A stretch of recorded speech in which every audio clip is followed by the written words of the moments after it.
यह कितनी प्रकार की होती हैं और इसमें कौन कौन सी फसल उगाए जाते हैं? मृदा मिट्टी के अध्ययन को पाइडोलॉजी मृदा विज्ञान कहते हैं। प्रश्न, मिट्टी का निर्माण कैसे हुआ?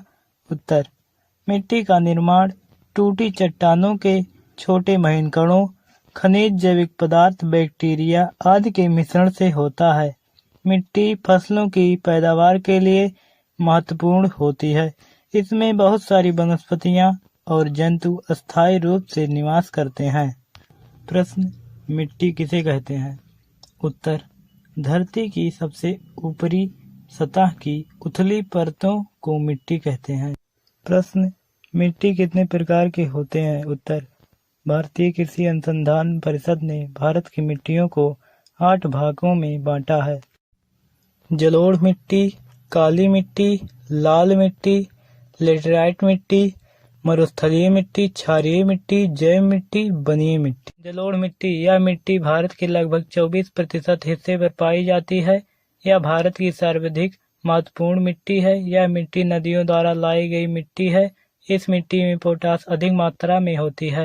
काली मिट्टी, भारत की स्थानीय मिट्टी में से काली मिट्टी सबसे अलग दिखाई देती है। इसे रेगूर भी कहा जाता है। इसमें नाइट्रोजन, पोटास, ह्यूमस की कमी होती है, लेकिन प्रायः इसे काली कपास मिट्टी कहते हैं क्योंकि इसमें कपास की खेती ज़्यादा होती है। काली मिट्टी मुख्यतः महाराष्ट्र, कर्नाटक, गुजरात और मध्य प्रदेश में पाई जाती है और इस मिट्टी में मैग्नीशियम, चूना, लोहा तत्व तथा कार्बनिक पदार्थों की अधिकता होती है। इस मिट्टी का काला रंग टिटेनिफेरस मैग्नेटाइट एवं जीवांश की उपस्थिति के कारण होता है। लाल मिट्टी, लाल मिट्टी को रेड सॉइल भी कहते हैं। लाल, पीली एवं चॉकलेटी रंग की होती है। शुष्क और तर जलवायु में प्राचीन रोएदार और परावर्तित चट्टानों की टूट-फूट से बनती है और यह मिट्टी पानी के संपर्क में आने से हल्की हल्की पीली दिखती है। इस मिट्टी में लोहा, एल्युमिनियम और चूना अधिक होता है। यह मिट्टी अत्यंत रंध्रयुक्त होती है। इस मिट्टी में बाजरा की फसल अच्छी पैदा होती है, किंतु गहरे लाल रंग की मिट्टी कपास, गेहूं, दाल, मोटे अनाज के लिए उपयुक्त होती है। लेटेराइट मिट्टी, लेटेराइट मृदा का निर्माण ऐसे भागों में हुआ है जहां शुष्क वातावरण मौसम बारी बारी से होता है। यह लेटेराइट चट्टानों की टूट-फूट से बनती है। यह मिट्टी चौरस उच्च भूमियों पर मिलती है। इस मिट्टी में लोहा, एल्युमिनियम और चूना अधिक होता है।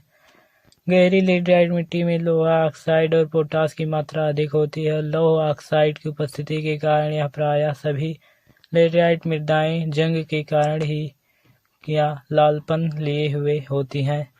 मरुस्थलीय मिट्टी, मरुस्थलीय मिट्टी कम वर्षा वालों शुष्क क्षेत्रों में मिलती है। यह मिट्टी मुख्य रूप से मरुस्थलीय मैदानों में पाई जाती है। इस मिट्टी में सामान्यतया ह्यूमस का अभाव होता है। इस प्रकार की मिट्टी में मोटे अनाजों की कृषि की जाती है। मोटे अनाजों में प्रायः ज्वार, बाजरा, रागी तथा तिलहन आदि पैदा किए